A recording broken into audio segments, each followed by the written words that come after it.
50,000 volts tore through Director Marcus Bellard's body, hurling him onto the baking blacktop of Meadowbrook Avenue. Officer Travis Cole stood over him, taser humming, grinning as Marcus shuddered. "That's what happens when you lie to the police, boy," Cole sneered, boot inches from Marcus's face. "CIA director? Man, y'all watch way too many damn movies." The mid-afternoon sun hammered down as Marcus fought for breath, gray suit shredded and dusty. Two more officers walked up, chuckling while Cole performed his version of events for them. "Suspect claimed he works for the government," Cole said. "Got mouthy when I asked for real ID." None of them realized Marcus's embedded biometric monitors had just activated a top-secret emergency protocol. Miles away beneath rural Virginia, in a fortified intelligence complex, crimson alarms strobed to life. The most powerful security network in American espionage had just registered its director in immediate danger. 20 minutes earlier, Director Marcus Bellard had driven his unremarkable black sedan through the tree-lined streets of his old neighborhood in Richmond, Virginia. The October air was crisp, the sunlight honey gold. He wore a simple charcoal suit and dark blue tie, expensive but understated, chosen not to attract attention. At 58, he moved with the composed assurance of a man hardened by decades in intelligence.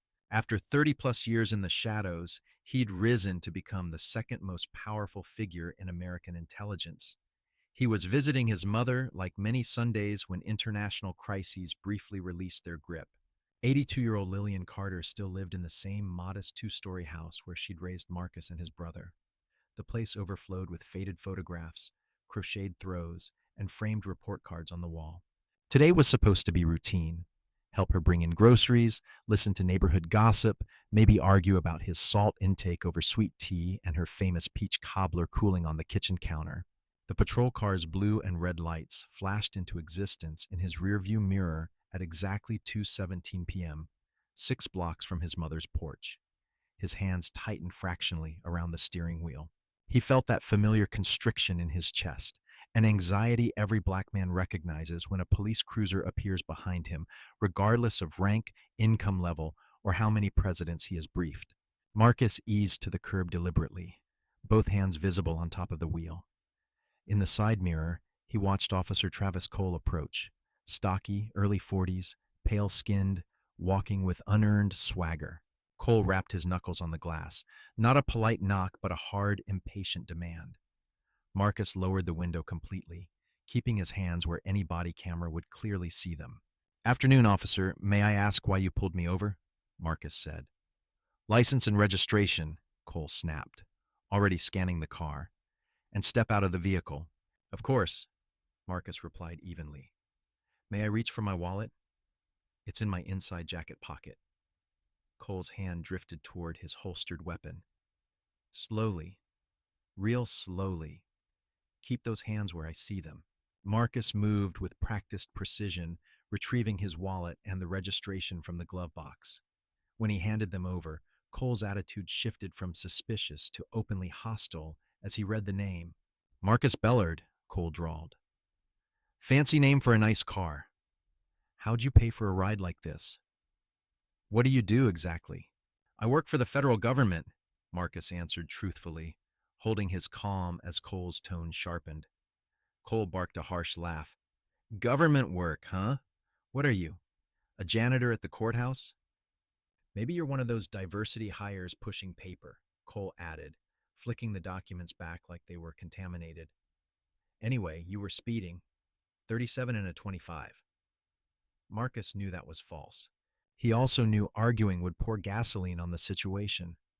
"Understood, officer. I'll be more cautious," he said. But Cole wasn't done. Something about Marcus's composure only made him angrier. The expensive suit, confident posture, and articulate speech pressed on insecurities Cole didn't have words for. Here stood everything he resented, a black man who looked him directly in the eye without flinching. "Step out, now," Cole ordered. Marcus complied, exiting slowly, hands visible. At 6'1", with close-cropped salt and pepper hair and sharp brown eyes, he carried quiet authority born from countless high-stakes briefings. To Cole, none of that mattered. Marcus was simply another black man needing a reminder of his place. "Turn around. Hands on the car," Cole barked. Marcus followed instructions, muscles coiled but controlled. "Officer, I need to inform you I'm Director Marcus Bellard of the Central Intelligence Agency," he said clearly, urgency sharpening his tone. "I'm carrying federal identification and must contact my security detail." Cole exploded into laughter. "CIA Director. Hear that, Dylan?" he yelled to Officer Dylan Marks, his partner just arriving in a second cruiser. "We got ourselves a damn CIA Director out here." Marks, a younger officer with restless energy and sandy hair, stepped out grinning. "CIA, huh? What's next, Secret Service? Astronaut?" Cole was enjoying himself, feeding off his partner's amusement. "Mr. Big Shot here thinks he's some kind of federal agent," Cole crowed. "Probably printed that ID at a copy shop." Marcus stayed composed, but steel crept into his voice as he spoke again. "Officers, I strongly advise verifying my identity through federal channels. My badge number is—" "Shut up," Cole snapped, amusement instantly souring into rage. "You think we're stupid? Turn around. Hands on the car." The encounter was sliding out of his control, but Marcus had protocols. Senior intelligence officials wore clothing laced with tiny biometric sensors, tracking vitals, location, and stress in real time. If those indicators crossed certain thresholds, emergency protocols kicked in automatically. Marcus could feel his heart rate climbing, stress spiking. The embedded systems were recording every second of this escalating disaster. "Officer Cole," he tried once more, voice steady despite the threat. "I'm requesting you contact your supervisor immediately. This is a federal—" Cole's hand snapped toward his taser. "Federal matter," Cole scoffed, unholstering the weapon. "Only federal matter is you lying to me." The taser came up, pointed center mass. "You want to play games? Let's play." Time stretched thin for Marcus. He saw the cruelty in Cole's eyes, the flicker of doubt on Marcus's face, and understood nothing he said would stop what was coming. Cole's decision wasn't about facts. It was about hate. "You people really believe your own movie scripts," Cole snarled, pulling the trigger. The electrical charge hit like a freight train, 50,000 volts detonating across Marcus's nervous system in blinding agony. His muscles seized, body collapsing onto the scorching pavement. His suit tore as he struck the ground. Every breath was ragged, vision swam. Cole stood above him, taser still crackling triumphantly. "That's what happens when you lie to cops, boy," Cole spat, boot hovering inches from Marcus's face. The word boy landed heavier than the voltage, echoing centuries of humiliation and violent power. Marks laughed nervously. "Damn, Travis, you folded him like laundry. Should have seen his face." Cole grinned. All that government official talk disappeared real quick. He nudged Marcus's shoulder with his boot. "How's that federal job treating you now, Director?" Marcus lay on burning asphalt, muscles twitching, suit filthy and ripped, but his mind stayed clear. He understood precisely what was happening and what came next, because at that moment, 2:31 p.m. on a sunny Tuesday in Richmond, his biometric sensors logged a critical threat to the CIA director. 300 miles away, inside a secure underground facility, alarms screamed. Master Sergeant Dana Brooks stared at her console as red warnings flooded the screen. Heart rate critical. Stress maxed. Location compromised. Threat assessment extreme. She pulled up Marcus Bellard's live biometric feed. GPS placed him on a residential street in Richmond. Vitals confirmed severe physical distress. Automated systems were unanimous. The director of the Central Intelligence Agency was under attack in American suburbia. Brooks grabbed the red phone connecting directly to the deputy director's office. "Code black," she said as Deputy Director Nora Vance picked up. "Director Bellard is down.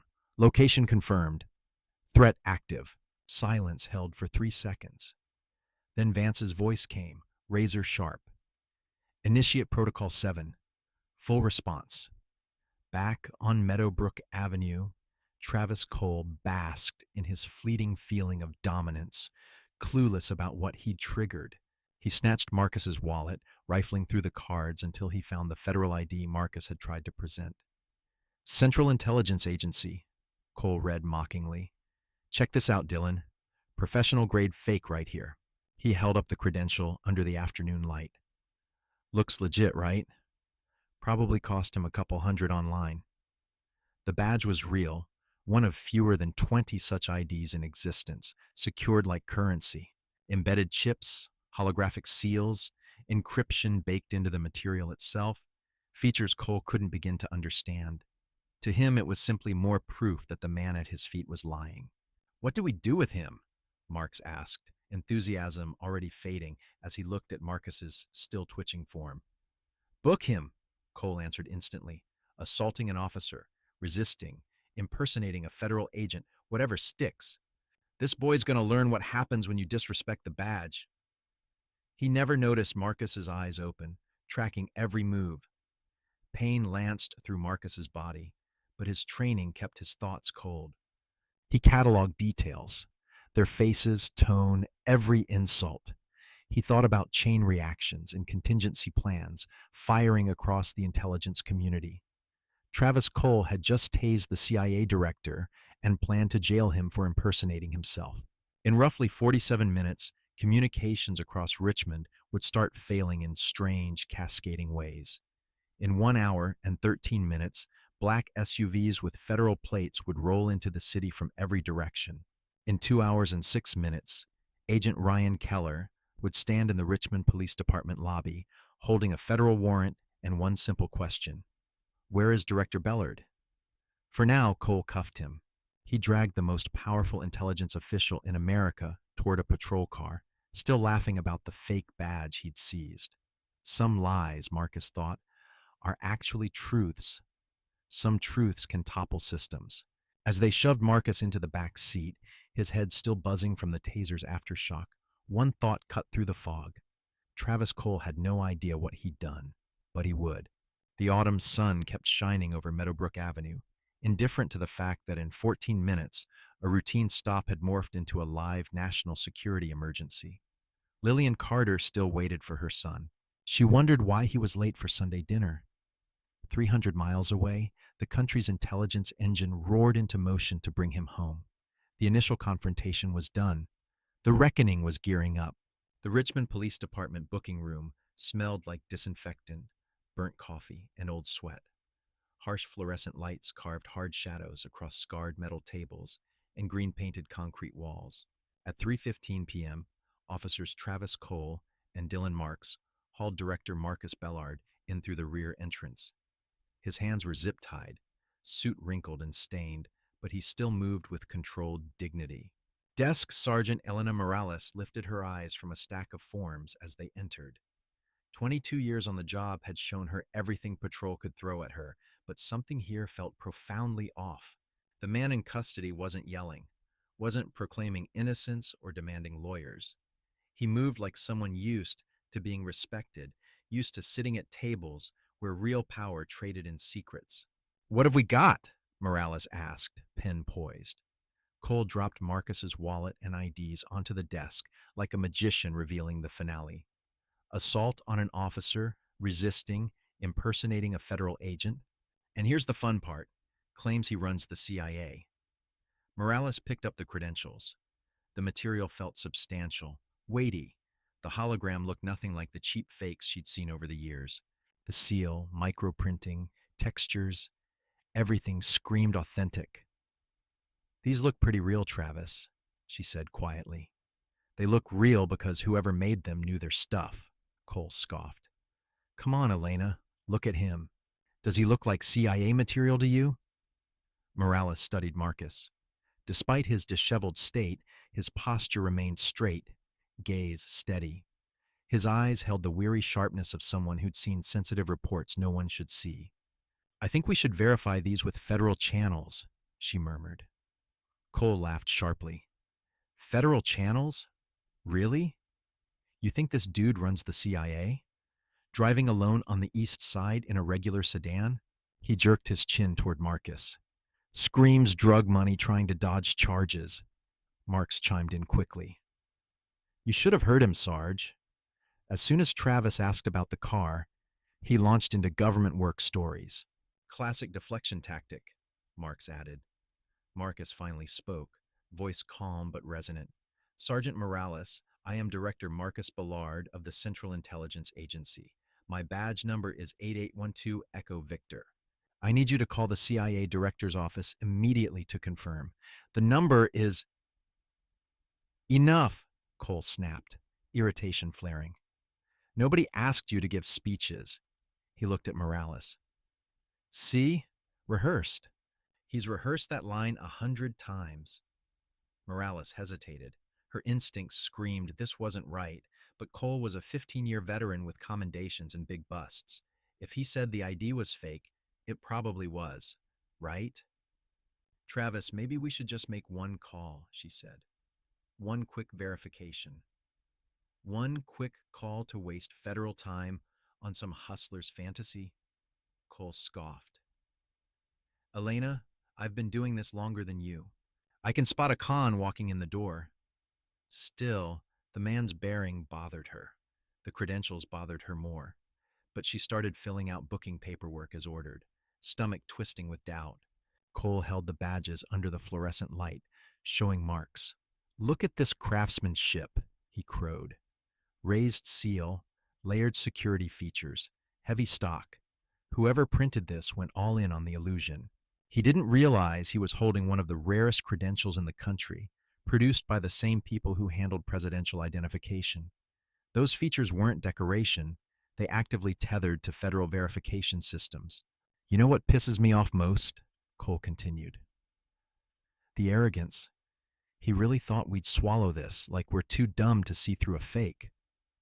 Marcus watched him, concern shifting from himself to Cole. Every minute those IDs sat in unauthorized hands, unverified, additional response measures came online. The sensors woven into his clothes kept broadcasting distress, pinging facilities most Americans didn't know existed. 300 miles away, the CIA's Emergency Response Center thrummed with controlled urgency. Deputy Director Nora Vance stood before a wall of screens, but her attention focused on the pulsing red dot over Richmond. Status, Sergeant Brooks, she ordered. Brooks pulled up data. Director's vitals stabilized, but stress remains high. GPS shows movement, about 2 miles from initial point. Current location matches Richmond Police Department. Vance's jaw clenched. Either the local police had no idea who they'd arrested or they didn't care. Both options were unacceptable. Any contact attempts from Richmond PD? She asked. None, Brooks replied. No verification calls, no recognition protocols triggered. Vance's expression hardened. They arrested the CIA director and never even tried to confirm his credentials, she said. Prepare satellite coverage for that facility. Bring it up. The main screen shifted to an overhead image of the police building, captured by a redirected reconnaissance satellite. Resolution was crisp enough to count cars and track every person moving in or out. Thermal imaging? Vance asked. 40-plus heat signatures inside, analyst James Ortiz reported. Director's signature is isolated in the northwest quadrant. Position matches likely holding cell area. Security looks strictly municipal, nothing sophisticated. Basic locks, standard cameras, routine exits, nothing that would slow a federal response team. Vance felt grim satisfaction. Richmond PD had no idea how thoroughly outmatched they were about to be. At 4:31 p.m., the secure line from the White House Situation Room buzzed. Vance answered instantly. This is Vance. Nora, this is Chief of Staff Langford, came the voice. Why is half of Richmond offline? Sir, we're handling a code black, Vance replied. Director Bellard is in local police custody. Standard verification protocols weren't used. We've initiated emergency recovery procedures. In custody? Langford demanded. On what charges? Assaulting an officer, resisting, and impersonating a federal agent, Vance said. The pause on the line stretched long. They arrested the CIA director for pretending to be the CIA director, Langford finally muttered. That is our understanding, Vance answered. How do we fix this quietly? He pressed. Agent Ryan Keller's team is inbound, she said. If Richmond cooperates, we contain fallout. If not, it escalates. Keep me updated, Langford said. And when this ends, I want a full explanation of how this circus even started. She hung up and turned back to the tactical display, knowing politics now weighed heavily. Meanwhile, Agent Keller's convoy neared Richmond. 4 black SUVs moved in formation, windows tinted, plates federal. Inside the lead vehicle, Keller reviewed the mission package while his team checked weapons and comms. At 39, Keller was a former Army Ranger turned intelligence operator, built for high-stress extractions. His team, veterans of foreign theaters, understood how to combine overwhelming authority with careful precision. Comms check, Keller said into his headset. Alpha team, ready. Bravo, ready. Charlie, perimeter. Securing outer approach, sir. Keller raised binoculars, studying the boring brick building that currently held their director. Officers came and went. Civilians crossed the lot, nothing outwardly unusual. Delta team, electronic status? Keller asked. Internal comms monitored. No federal calls logged. No verification queues triggered, came the reply. They still don't know who they've got. Keller shook his head slightly. He'd seen incompetent departments, but ignoring federal ID cards entirely crossed into something darker. Inside, departmental politics were colliding with prejudice. Officer Travis Cole's story was unraveling as more ears heard it. Yet his desperation to justify the arrest pushed him to double down, building increasingly absurd narratives around Marcus's calm demeanor. Look, Chief, I know federal badges, Cole insisted to Chief Harold Granger, summoned to evaluate the mess. These aren't real. I don't care how shiny they look. It's a polished fake. Granger, a 25-year veteran with one eye on politics and the other on liability, studied the credentials again. He'd seen genuine CIA identification at conferences. These matched almost perfectly. Travis, they look authentic, Granger said slowly. They're supposed to, Cole fired back, voice rising. That's the whole point of a good fake. Think about it. What are the odds the real CIA director is joyriding through East Richmond alone? Granger set the IDs down and studied Cole's tense posture. Walk me through everything. Exactly what happened, he said. Cole launched into his story again, but new details emerged under questioning. Details that didn't flatter him. The suspect's unshaken calm, his educated speech, no attempt to flee, no threats, no aggressive moves, just firm insistence on calling federal contacts. The pattern clashed with Cole's dangerous con man description. Did he physically threaten you? Granger asked. Not exactly, but... Reach for a weapon? No, but he was evasive. Try to run? No, but that's not the point, Cole protested. He lied about who he is. That's a federal crime. Granger picked up the phone. I'm calling the federal verification line. If these are fake, we'll know quickly. If they're real, he let the implication hang. Cole paled. Chief, that's exactly what he wants, Cole insisted. He wants us wasting federal resources. That's the con. But Granger was already dialing.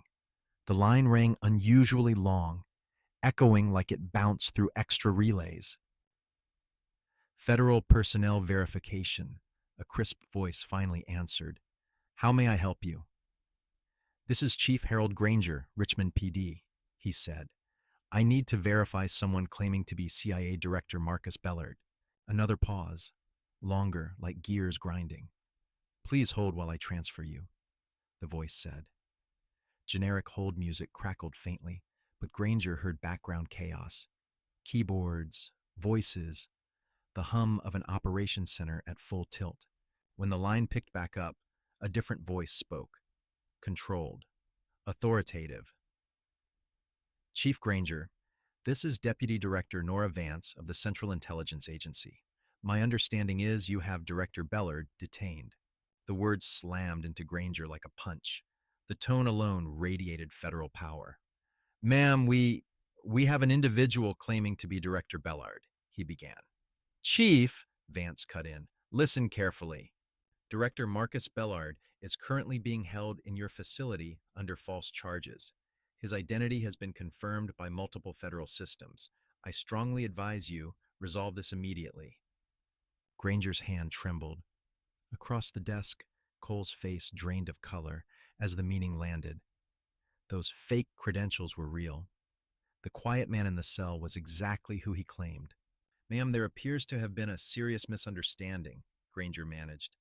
The misunderstanding, Vance replied, is that your officers arrested the director of the Central Intelligence Agency for impersonating himself. My agents are minutes away. I suggest you use that time wisely. The line clicked dead. Granger stared at the handset like it was explosive. Cole looked like he'd been hollowed out. I didn't know, he whispered. How could I have known? Granger set the phone down slowly. Travis, you arrested the director of the CIA, the actual director. Consequences crashed over them in a wave. Federal charges, lawsuits, investigations, headlines. Through his office window, Granger could see the booking area humming with routine tasks. Most of his officers had no idea their department was about to become the epicenter of a national scandal. In the holding corridor, Marcus waited with the patience of someone who trusted the machinery now moving in his defense. At 4:47 p.m., Morales' radio crackled. Multiple federal vehicles inbound, dispatcher Leo Nguyen reported. Unknown purpose. Definitely government. Cole shut his eyes. The federal cavalry had arrived. The day he'd dreaded since the taser fired had finally caught up to him. Outside, Keller's team tightened formation. At 4:50 p.m., every cell tower within 50 miles of Richmond went dark in perfect unison. Calls dropped mid-sentence. Businesses lost connections. Patrol units discovered radio dead zones where there hadn't been any before. It wasn't random failure, it was deliberate surgery. Inside Richmond PD, dispatcher Nguyen stared as his screens lit with service unavailable warnings. Landlines worked, but with strange echoes and lag, like traveling too many miles. Chief, something's wrong with communications, Nguyen shouted. Everything's failing at once. Granger felt solid dread settle. Federal agents were en route. They'd arrested the CIA director. Now the city's communications were collapsing. The coincidence was too precise. In the booking area, Cole and Marks sensed the shift. Word of Granger's call spread quickly, and the truth followed. The man they'd mocked really was Director Marcus Bellard.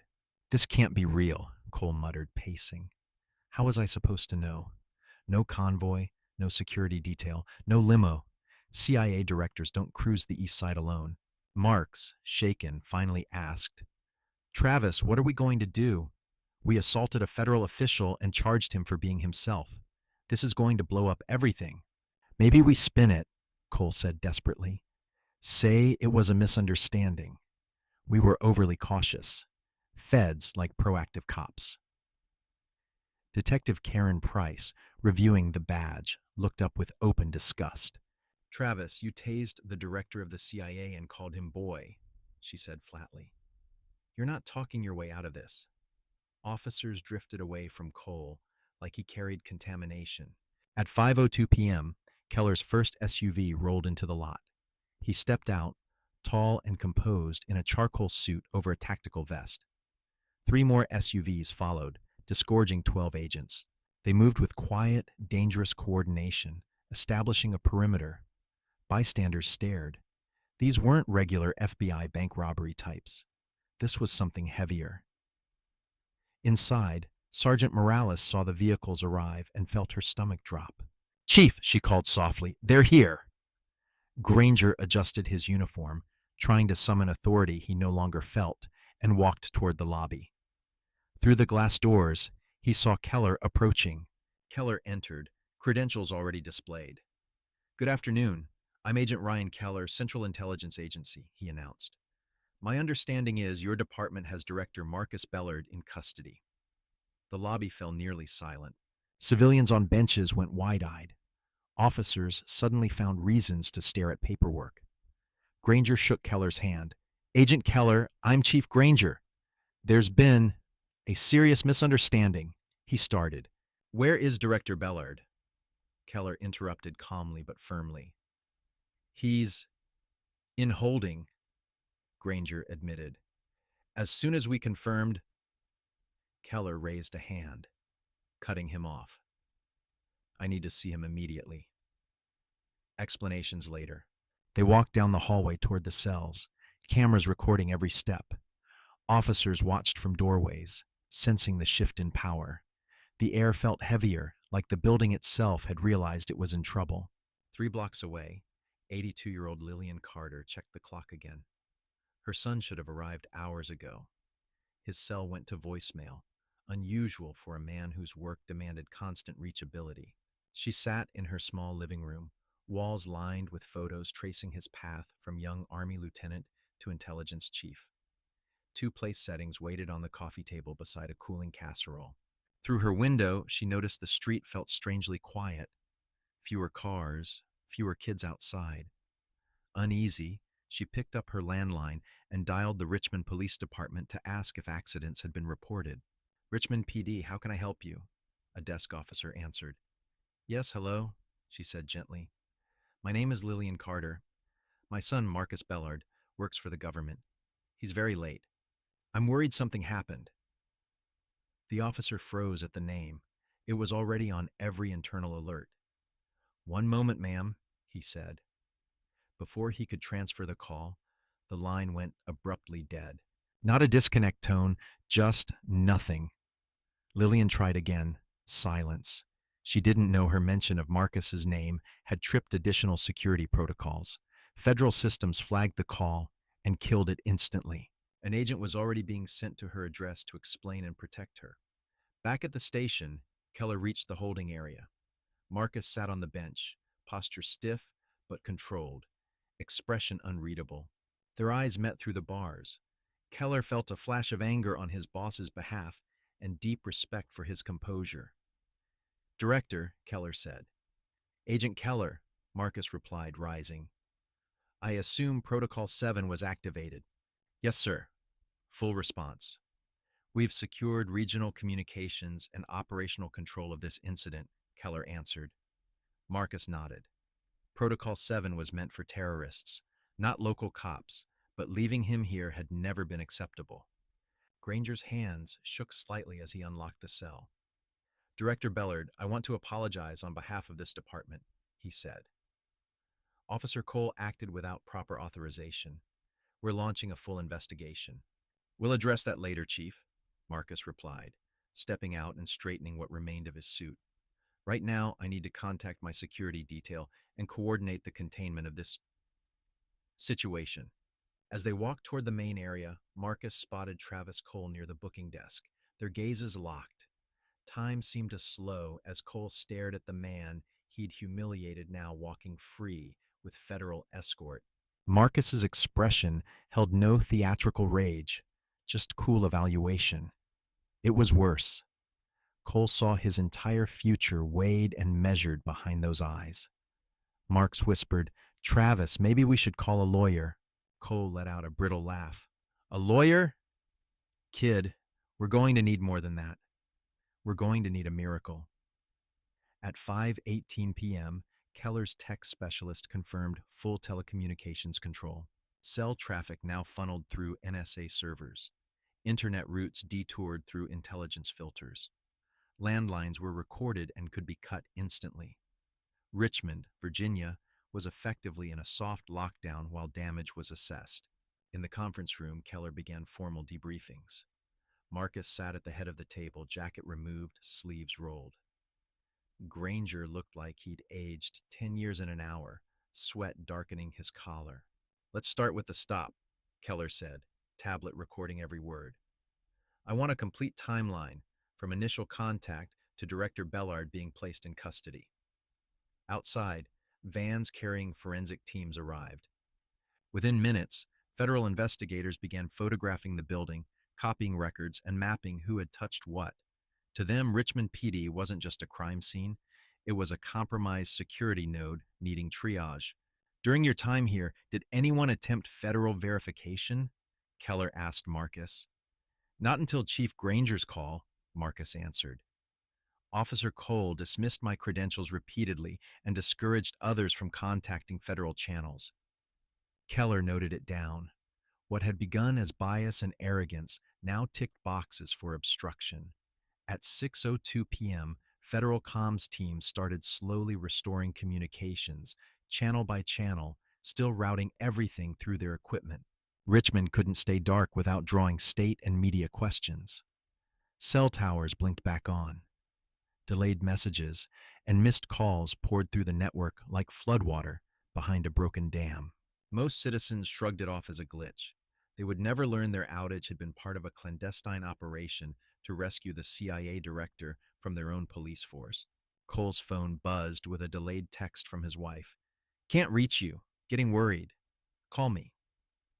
The ordinary message hit harder than any official reprimand, reminding him his choices rippled through his family. He ducked into the men's room for privacy. The face staring back in the mirror looked older, drained. The swagger was gone. Only a man facing ruinous consequences remained. For 15 years, he'd moved through the department with unchallenged authority, his biases rarely questioned. Under federal scrutiny, every slur, every assumption, every shortcut he'd taken now looked like ammunition against him. Meanwhile, Keller and Marcus laid out next steps. Contain the story, determine who had access to Marcus's credentials, decide how many local officers would need their security clearances reviewed or revoked entirely. Chief Granger, desperate, asked, "Agent Keller, how long will this blackout shadow last over us?" Keller answered plainly, "As long as necessary to ensure Director Bellard's safety and assess every potential compromise." The word compromise landed like a verdict. The federal government viewed his department as a possible threat vector, not just an agency that screwed up.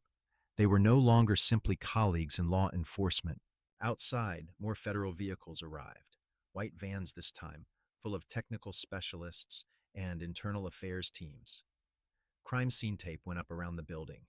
Civilians were pushed back behind gloved hands and impassive faces. Sergeant Morales watched from the front desk, her chest tight. "Karen," she said to Detective Price, "you ever seen anything like this?" Price shook her head. "Maria, this isn't a raid, it's containment. They're not just investigating what happened. They're making sure it can't ever happen like this again." That distinction terrified Morales more than sirens or guns ever had. This was institutional judgment, not a single incident. Forensic techs collected data from cameras, servers, radios.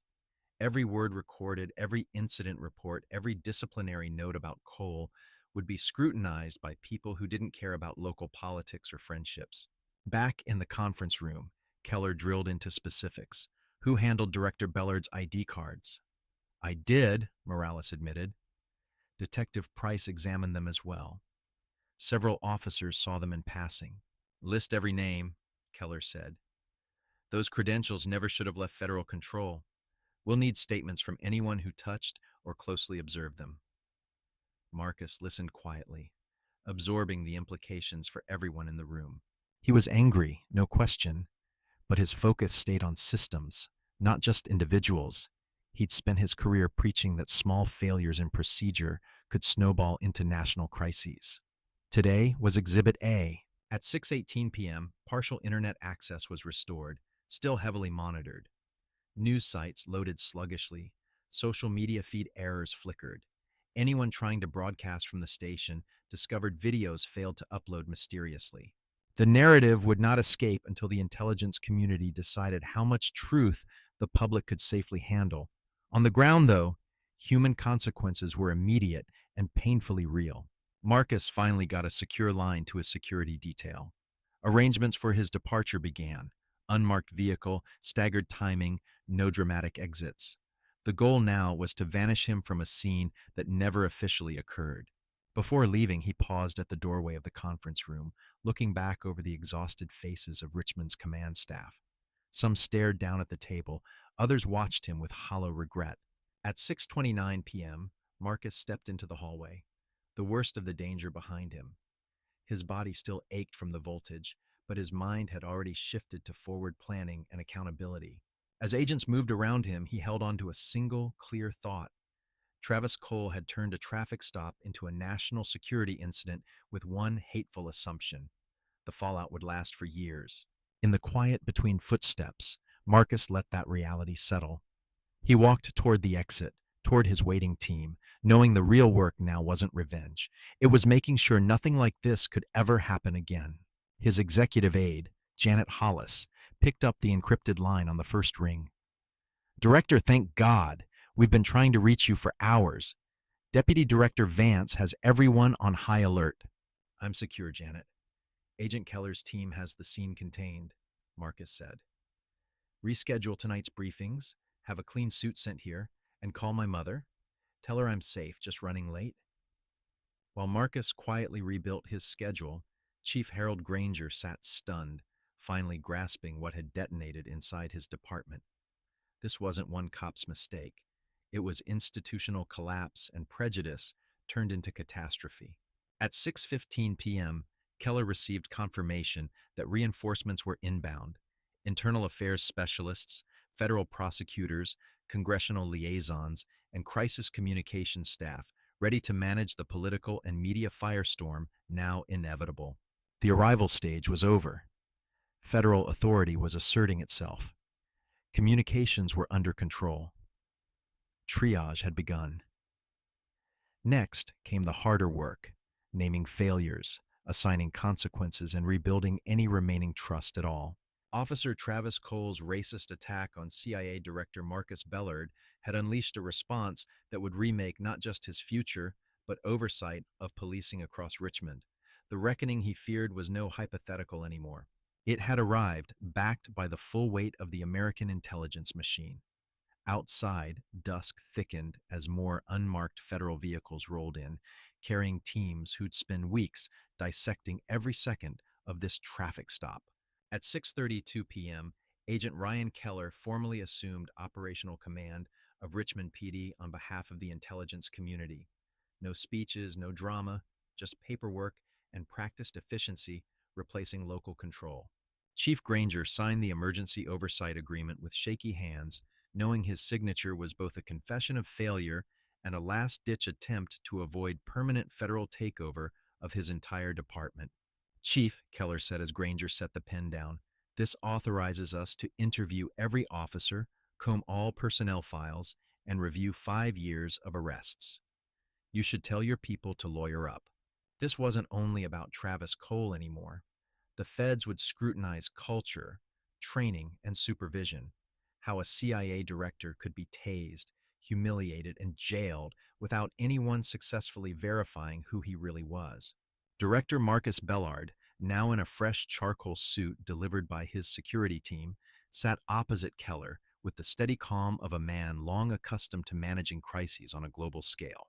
"Agent Keller," Marcus said, scrolling through the preliminary report, "I was personally targeted by Cole, but this inquiry cannot become a revenge tour. It has to hit systems, not just one man. We need structural fixes," he continued, "so no federal official is ever put in this position again." It was classic Marcus. Anger controlled, focused on reforms instead of simply destroying the perpetrator. At 6:45 p.m., the first federal arrest warrant dropped, not for Cole, whose case required careful coordination, but for Officer Dylan Marks, his partner, whose active participation made him an immediate liability and flight risk. "Officer Marks," U.S. Marshal Carla Denton announced, her voice cutting through the now hushed booking room, "You're under arrest for conspiracy to violate civil rights, unlawful imprisonment of a federal official, and obstruction of justice." His Miranda rights rolled across the station like a funeral dirge. Every cop listening understood the new reality. They weren't investigating anything anymore. They were potential defendants in a federal civil rights case. Marks didn't resist as the cuffs snapped closed. His young face went chalk white, realizing his policing career had ended before it truly started. Across the room, Travis Cole watched his partner taken away. If Marks was being hit with conspiracy charges, Cole knew his own indictment would be worse: assaulting a federal official, civil rights violations, deprivation of rights. Each count meant years, maybe decades, in a federal cage. Detective Karen Price, who'd recognized the credentials as real from the start, approached with grim practicality. Travis, you need a serious federal defense lawyer, not a union attorney, a real civil rights specialist. Cole's laugh came out hollow. A lawyer, Karen? I tased the CIA director and called him boy while he was on the pavement. Tell me what attorney fixes that. For 15 years, Cole had thrived in a culture that indulged his prejudice. Now federal scrutiny had stripped away that protective shield, leaving him alone with the naked truth of his own racism. At 7:03 p.m., Deputy Director Nora Vance arrived with a convoy of armored SUVs. Her presence signaled that this wasn't just an operational mess, it was an intelligence community crisis demanding senior-level intervention. Inside the hastily secured conference room, Vance met Marcus. Their professionalism couldn't mask genuine relief. Marcus, she said quietly, using his first name, I'm so sorry. Their failure to honor basic identification protocol is indefensible. Marcus nodded, already thinking past his own humiliation. Nora, we have to ensure no ongoing operations are compromised. Has the president been briefed? Chief of Staff Langford is handling coordination, she replied. The president expects a full briefing tomorrow, along with recommendations. The exchange made clear this wasn't only about police brutality. It was about safeguarding the entire framework of cooperation between local police and federal agencies. Elsewhere in the building, a quieter reckoning unfolded. In the break room, Sergeant Elena Morales sat with Price and several patrol officers, wrestling with their own roles in what had just happened. I knew something was wrong, Morales admitted. The ID felt real. His behavior was professional. But I let Travis talk me out of my instincts, and I wrote him in like any suspect. Officer Dan Murphy, a 10-year veteran who'd arrived as backup, shook his head.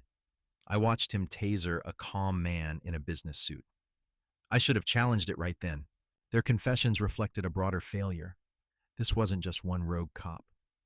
Multiple officers had seen red flags and said nothing, allowing bias to steamroll procedure until a black CIA director landed in a cell. At 7:24 p.m., the first vague news alerts hit local television. Federal agents swarming Richmond PD. No details yet, but civilians' social posts speculated about terrorists, drug cartels, or political scandals. Keller's media relations team jumped immediately, coordinating with federal press offices to craft statements that acknowledged an incident without exposing details that could compromise prosecutions or national security. The story would leak, but on their terms. In the secure room, Marcus was conducting his own strategic triage. How had this happened? What training gaps enabled it? Which internal checks had failed? Every answer would inform reforms reaching far beyond Richmond. Agent Keller, Marcus said, rewinding body cam footage on a secure tablet. I want a full record of Cole's training, complaints, and disciplinary history.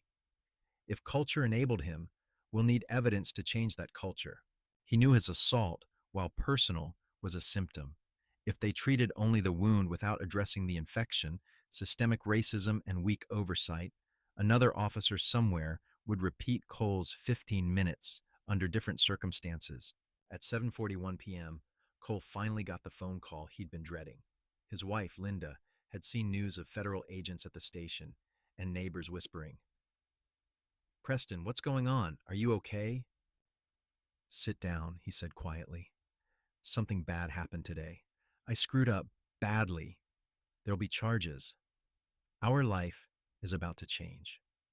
Explaining he'd assaulted the CIA director shattered what little stability they had left.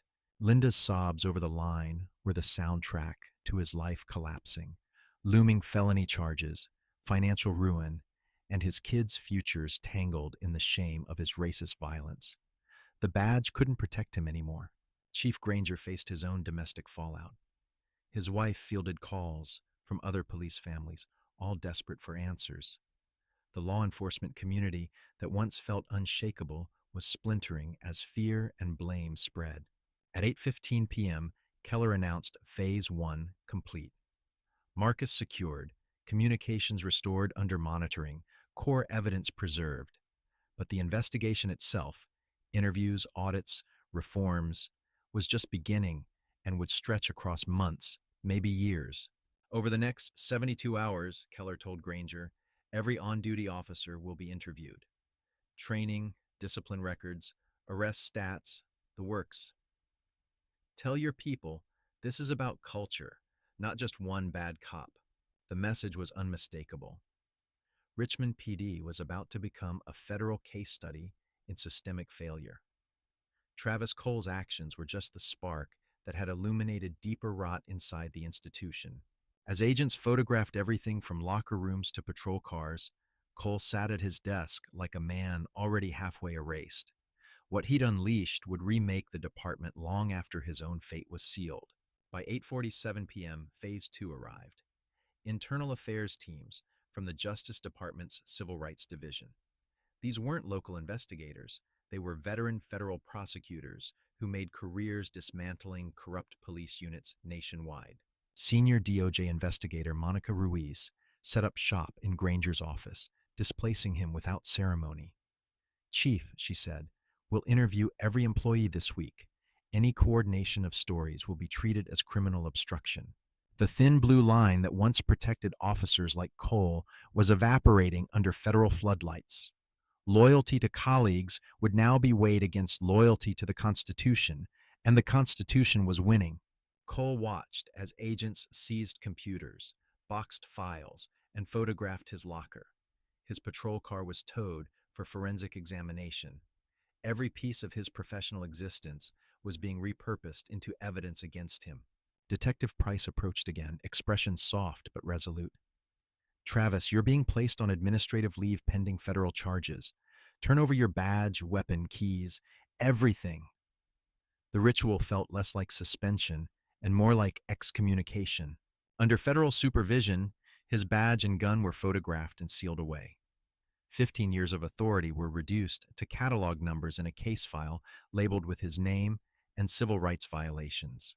"Officer Cole," Ruiz called evenly, "you have the right to counsel during questioning. I recommend you use it."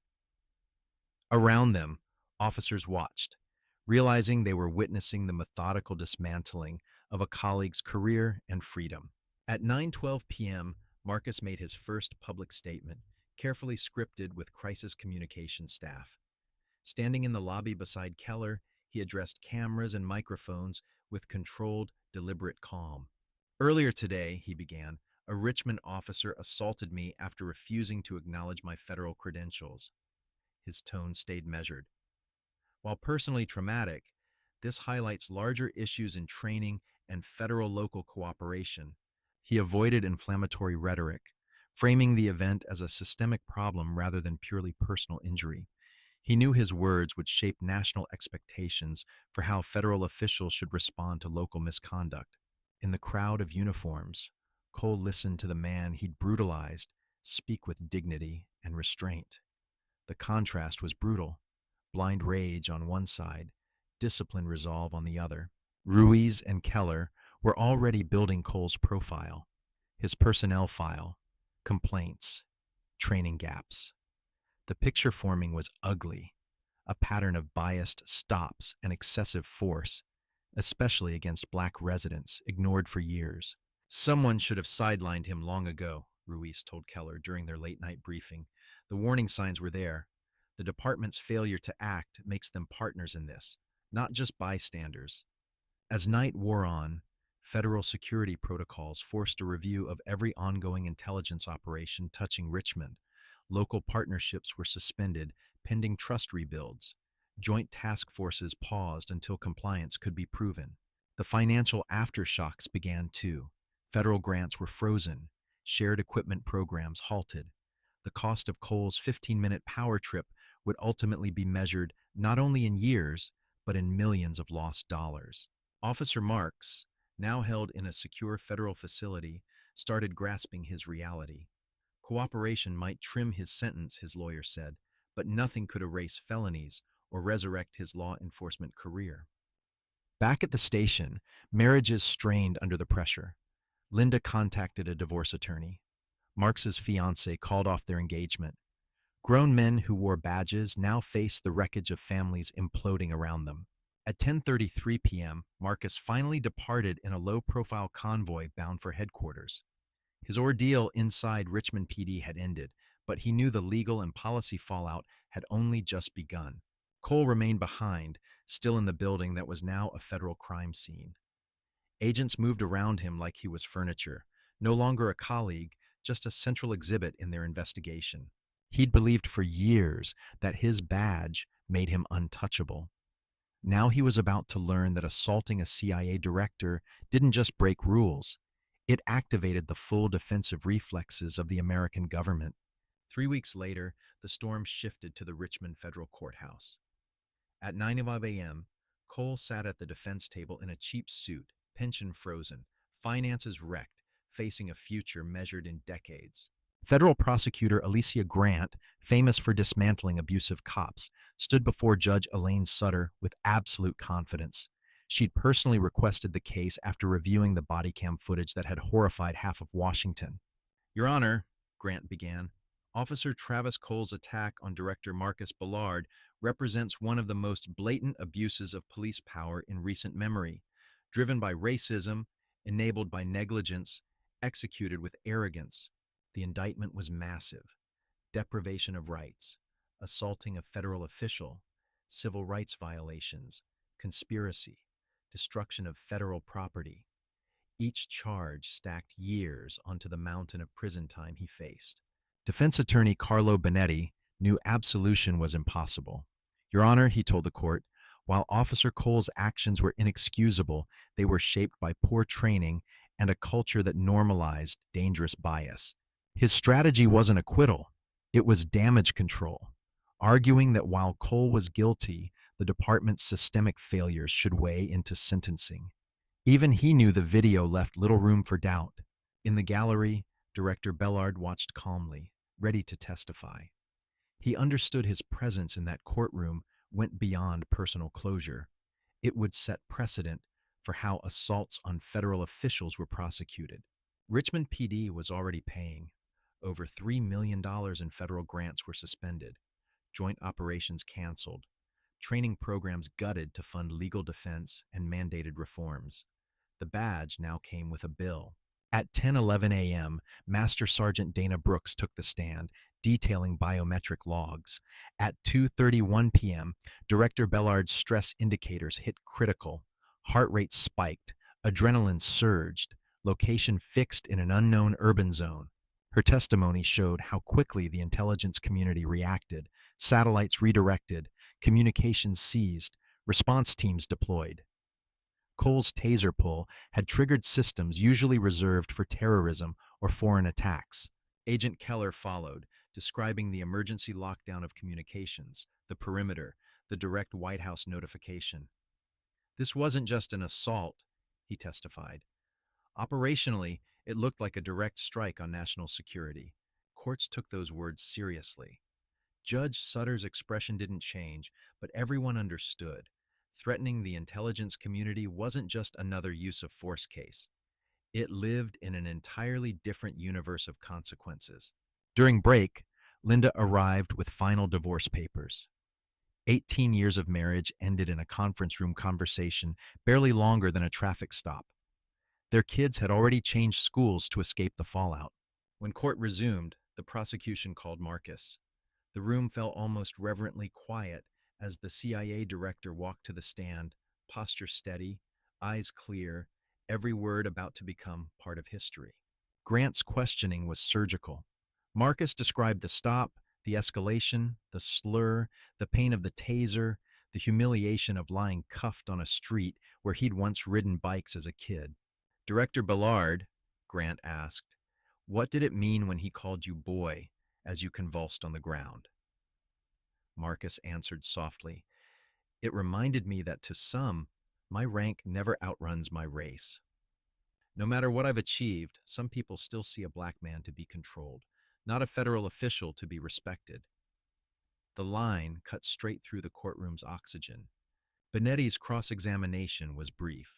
He couldn't challenge the facts, so he leaned into systemic failure. But nothing he said could untangle what the jury had seen and heard from Marcus himself. That afternoon, Ruiz testified about Cole's history: repeated complaints involving black residents, use of force concerns buried in paperwork, remedial training recommended and then never enforced. The pattern looked less like accident, more like policy. Officer Cole's actions weren't an anomaly, Ruiz concluded. They're the predictable outcome of a culture that tolerated biased policing as long as it didn't explode publicly. This time, it exploded on the wrong target. Marks, testifying under a cooperation deal, delivered the final blow. He told me black suspects needed to be reminded of their place, Marks said quietly. He thought fear was the only language they understood. The casual racism, spoken in break rooms and patrol cars, was now immortalized in official transcripts. It proved Cole's attack on Marcus wasn't about confusion. It was about enforcing a twisted racial hierarchy. As court adjourned, protests and press vans crowded the streets. Civil rights groups had made the case a rallying point. Police departments from other cities watched, realizing their own practices might be next under the microscope. By early evening, Cole returned alone to a cramped apartment he rented with borrowed money, his house sold to cover attorneys. His career over, future destroyed. He was left alone with the wreckage he'd created. At 7:15 p.m., Officer Murphy sat in his patrol car, unable to walk into the station. After days of federal questioning, he knew silence during injustice was its own kind of guilt. His wife, Sarah, had suggested he consider leaving. "This investigation will eat half the department alive," she'd said. "I'd rather see you start over than drown with what's left." Inside, Sergeant Morales reread federal training memos she'd once skimmed. They clearly laid out how to handle federal IDs, procedures she'd ignored under pressure. Her negligence now sat like a permanent stain on her record. At 53, with more than 2 decades of service, Morales weighed the brutal choice: work under years of federal monitoring, or walk away and sacrifice the pension she'd spent her life earning. Federal psychologist Dr. Lauren Avery diagnosed the department with systemic moral injury, an organizational trauma from realizing they'd collectively failed to prevent a civil rights disaster. Guilt, anger, and fear seeped into every hallway. Her report recommended mandatory counseling, stress training, and support for officers transitioning out. The old culture of suck it up was done. The cost of untreated bias and burnout had been written in national headlines. Financial pressure mounted. Overtime disappeared. Bonuses froze. Specialized training vanished. Families scrambled to cover mortgages and car payments. Cole's actions had effectively levied an unexpected tax on every officer in the building. Detective Price, who tried to flag the ID as genuine, found herself caught between worlds. Feds saw her as proof others should have spotted the truth. Colleagues whispered snitch behind her back. "I'm punished either way," she told her lawyer. "The feds want to know why I didn't stop it. Cops think I betrayed them by cooperating. Doing the right thing feels like losing from both sides." At 8:30 p.m., Chief Granger got the call. His contract wouldn't be renewed. Officially mutual, everyone knew it was forced. His legacy would forever be tied to the worst civil rights failure in Richmond's history. Across Virginia, police chiefs scrambled to implement emergency federal ID policies, knowing another Bellard incident could bring the same crushing oversight. Training academies rushed to rewrite curricula around constitutional policing and civil rights protections. As night deepened, federal prosecutors outlined closing arguments. This case wasn't just about punishing Cole. It was about sending a clear message nationwide on what racist policing against federal officials would cost. 6 months later, after Cole's 18-year sentence, Marcus testified before a joint congressional intelligence panel. The hearing room overflowed with law enforcement leaders, civil rights advocates, and federal officials whose safety depended on local cooperation. 6 months ago, Marcus began, A police officer tasered and arrested me because he refused to believe a black man could wield federal authority. Today, I stand here pushing reforms to prevent that from happening again. Those reforms, quickly nicknamed the Bellard Protocols, required any department receiving federal funds to train officers in federal ID verification, constitutional policing, and civil rights basics. Non-compliance meant losing grants, equipment, and prestige. Director Bellard, Senator Patricia Wynne asked, "How do we know these protocols will work?" Marcus replied, "Because they tie funding to behavior. Institutions change faster when their budgets depend on it, not just their conscience." Within months, dozens of departments had overhauled training rather than risk federal cutoffs. Money, it turned out, was a more persuasive instructor than any lecture on ethics alone. Meanwhile, in a federal prison near Petersburg, Travis Cole learned what consequences really looked like. As a former cop, he spent most of his time in protective custody, more isolated than he'd ever been on patrol. His world shrank to an 8 by 10 cell and rigid routines: early breakfast, lockdown, short yard time, lights out. Parole eligibility wouldn't even be considered until he was in his 60s, a felon with nowhere to go. His only visitors were elderly parents and researchers studying police misconduct. His children refused contact. Linda had remarried. Cole's name was no longer a symbol of authority. It was a cautionary tale. Psychologist Dr. Elena Marquez interviewed him monthly. "Do you understand why the response was so massive?" she asked. "I thought I'd just gone after the wrong guy," Cole said. "Now I know no one deserved what I did. I spent 15 years believing my badge gave me the right to humiliate people," he admitted. "Turns out it just gave me more responsibility. And I failed it." His painful insight would help train future officers. Dr. Marquez's research fed into a new federal law enforcement ethics initiative, screening academy applicants for bias, ongoing psychological evaluations, and early intervention when officers showed attitudes that could escalate into violence. Back in Richmond, federal monitor Monica Ruiz oversaw sweeping reforms. The academy was rebuilt around constitutional policing.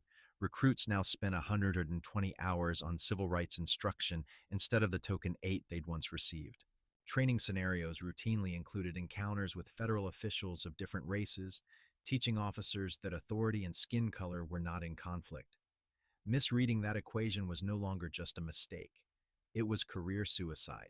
Recruits even visited the courthouse where Cole had been sentenced, hearing directly how one officer's routine stop became a national scandal. They left understanding that racism wasn't just immoral, it was professionally fatal. Economically, Richmond still paid. Over $4 million in grants vanished. Additional millions went to legal fees and compliance costs. Infrastructure projects stalled while taxpayers helped fund the cleanup of one man's hatred. New Police Chief Angela Torres, recruited for her experience under federal consent decrees, told residents, "We're building a department rooted in dignity and transparency. The culture that allowed what happened to Director Bellard will not return." Community response was cautious but hopeful. Civil rights groups attended trainings, reviewed discipline files, and sat on new oversight boards. Trust wouldn't come overnight, but for the first time, accountability had real teeth. Officer Murphy resigned and joined the ethics initiative as an instructor. "I failed to speak up when it mattered," he told cadets. "Silence is complicity. Your oath is to the Constitution, not to your buddy." His testimony became required viewing across Virginia academies, living proof that watching misconduct without protest could destroy your career almost as surely as committing it yourself. Marcus, back at CIA headquarters, launched the Federal Official Protection Initiative, enhanced protocols for when intelligence personnel encountered local police. Secure alerts, legal liaisons, and rapid response contacts became standard issue for high-level officials. "No one in our community should endure what I did," he told senior staff. "We safeguard national security.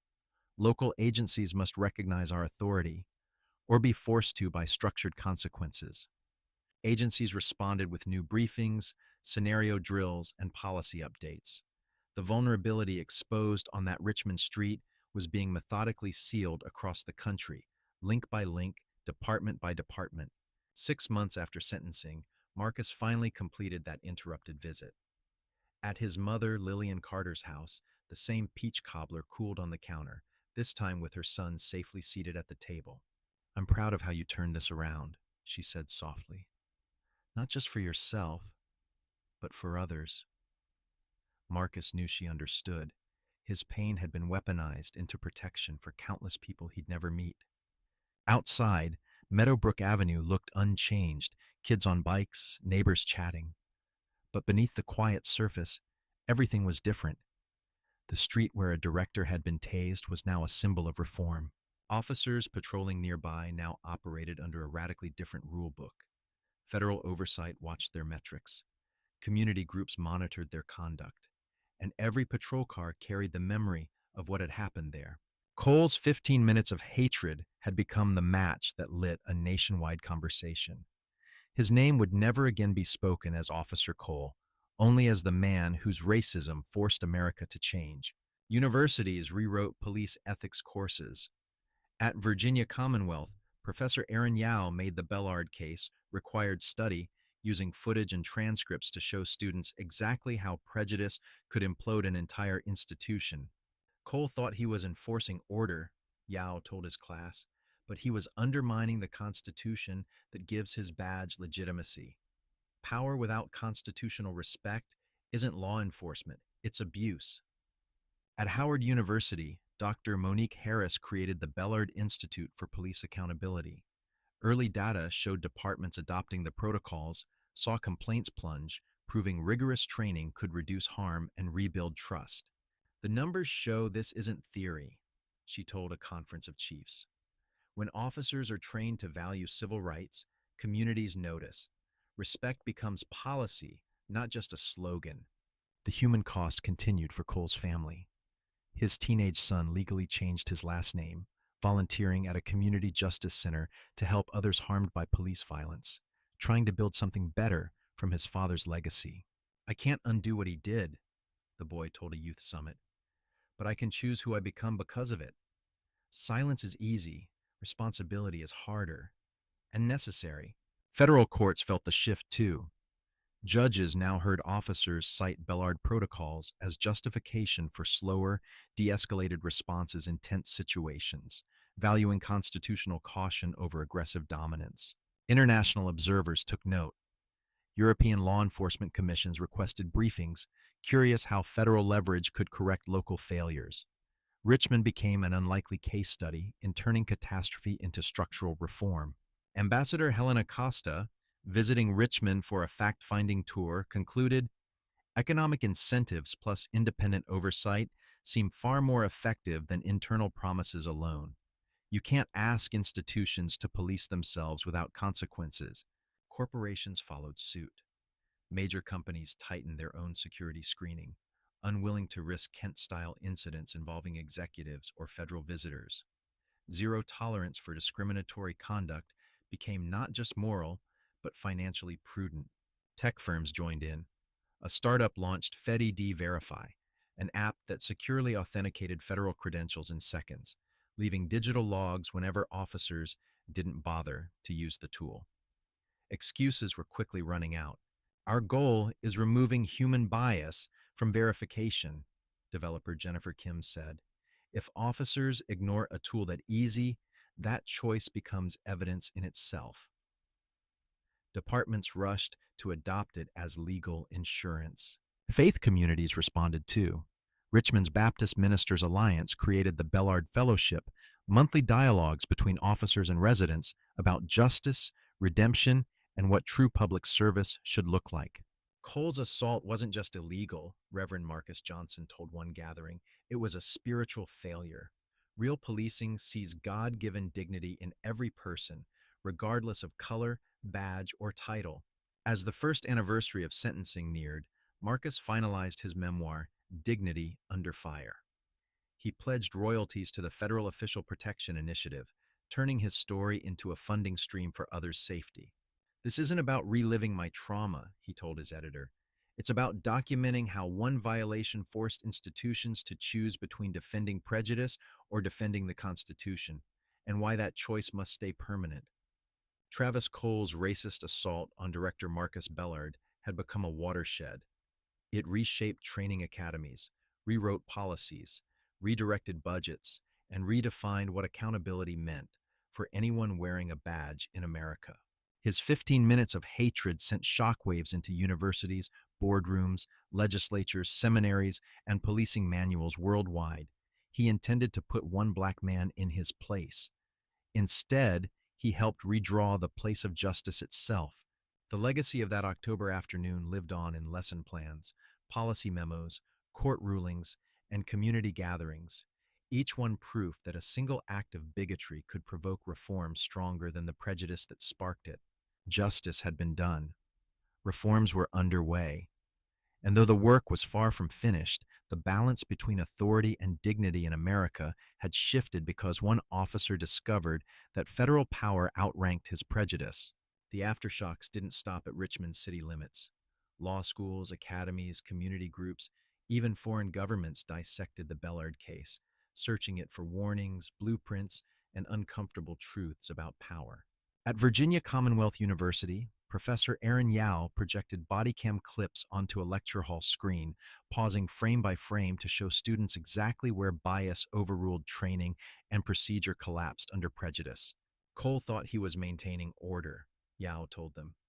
In reality, he was dismantling the Constitution that gave his badge legitimacy. Authority without restraint isn't policing, it's state-sanctioned humiliation. At Howard University, Dr. Monique Harris launched the Bellard Institute for Police Accountability, tracking how departments implemented the new protocols and whether complaints against officers actually declined after mandatory civil rights training. Her early data was blunt. Agencies that fully adopted Bellard's standards saw drops in force complaints, especially in minority neighborhoods where hostility once felt baked into traffic stops and sidewalk encounters. Inside a crowded community center downtown, Travis Cole's 17-year-old son, now going by Michael Lane, helped stack chairs after a youth justice meeting, avoiding reporters who still sometimes recognized his old last name. "I can't change what he did," Michael told the group earlier that night, "but I can decide whether our family name ends as a curse or becomes a warning signpost." Federal judges around the country were already hearing officers cite Bellard protocols in their defense: careful de-escalation, calling supervisors, verifying IDs. What once looked timid now read like textbook constitutional policing. Across the Atlantic, the European Law Enforcement Standards Council requested full briefings on the Bellard protocols, curious how a federal government could pressure local agencies into reform without completely stripping their autonomy. Ambassador Helen Acosta toured Richmond PD's revamped training wing, watching recruits run de-escalation drills with actors portraying federal officials of different races, genders, and backgrounds, each scenario graded for constitutional precision. Corporate America took notice too. Risk officers at Fortune 500 companies circulated memos warning that discriminatory security encounters with federal guests could now trigger investigations modeled directly on the Bellard case's aftermath. At General Motors, Chief Security Officer James Patterson overhauled protocols, insisting contractors and guards complete bias training, document every ID challenge, and use digital verification tools whenever a visitor claimed federal status. In Silicon Valley, developer Jennifer Kim's team pushed out FitID Verify, an app that let officers scan federal credentials and receive encrypted confirmation in seconds, leaving an audit trail whenever they forgot. Departments hungry to show compliance adopted it overnight. In internal emails, chiefs made the subtext explicit. If an officer bypassed an instant verification tool, that decision itself became evidence of discriminatory intent. Faith communities stepped in where policy ended. Richmond's Baptist Ministers Alliance formed the Bellard Fellowship, monthly circles where officers and residents sat face to face, unpacking fear, bias, and the meaning of protection. "Policing without respect is just organized intimidation," Reverend Marcus Johnson told one session. "Your holster doesn't make you God. It makes you accountable for every life you touch. and every right you threaten. Late nights in his Langley office, Marcus finished revisions on his memoir, Dignity Under Fire, pausing often to consider which details might best serve younger officers, not just satisfy readers' curiosity. This book can't just be therapy, he told Janet Hollis. If all it does is make people angry for a week, then we've wasted a rare chance to change something permanent. Back in Petersburg, Travis Cole stared at the cinder block wall of his cell, listening to distant shouts echo along the range, wondering if anyone would ever remember him as anything else. During another interview, Dr. Elena Marquez slid her recorder closer. When you tased him, what did you think you were defending? Cole swallowed, realizing he'd never seriously asked himself that question before. Years later, clips from Cole's sessions, stripped of identifying details, voice filtered, would play in police academies nationwide as raw examples of how unchecked resentment festers into violence long before a trigger is pulled. In Richmond, Chief Angela Torres walked evening patrols herself, introducing officers by name to residents on porches, insisting that familiar faces and small conversations were as vital as any arrest statistic printed. Some neighbors still watched cruisers with wary eyes, but slowly, block by block, the flinch began to ease, replaced by cautious nods and conversations that lasted longer than a demand for ID. On a spring afternoon, Marcus visited the rebuilt academy, watching recruits run a scenario where an older black man calmly presented flawless federal ID, and the correct response was respect, verification, and apology. Addressing them afterward, he said, "If you ever doubt someone's credentials because of their skin, stop. Use your tools. Remember this case, and ask whether your ego is worth their rights." That evening, as the sun dropped over Meadowbrook Avenue, kids rode bikes past the spot where Marcus once lay, on burning asphalt, the ground now just another piece of ordinary neighborhood pavement. What had happened there would be studied in classrooms, briefing rooms, and courtrooms for years, a case where one officer's prejudice collided head first with a system finally willing to push back. Travis Cole would live out his sentence as inmate number instead of officer, but the protocols his hatred inspired ensured future badges would be measured not by power, but by dignity protected. If this story stayed with you, even briefly, consider subscribing.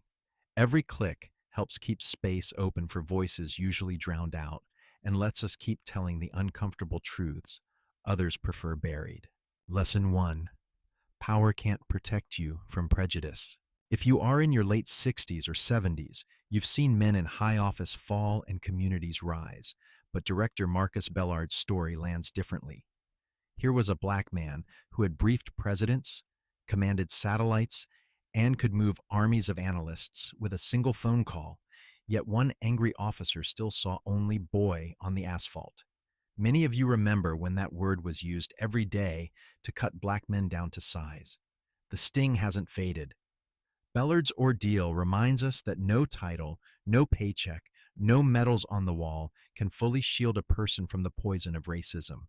What did protect him in the end was not his suit or his sedan, but his calm courage and his faith that the system he helped build would finally defend him.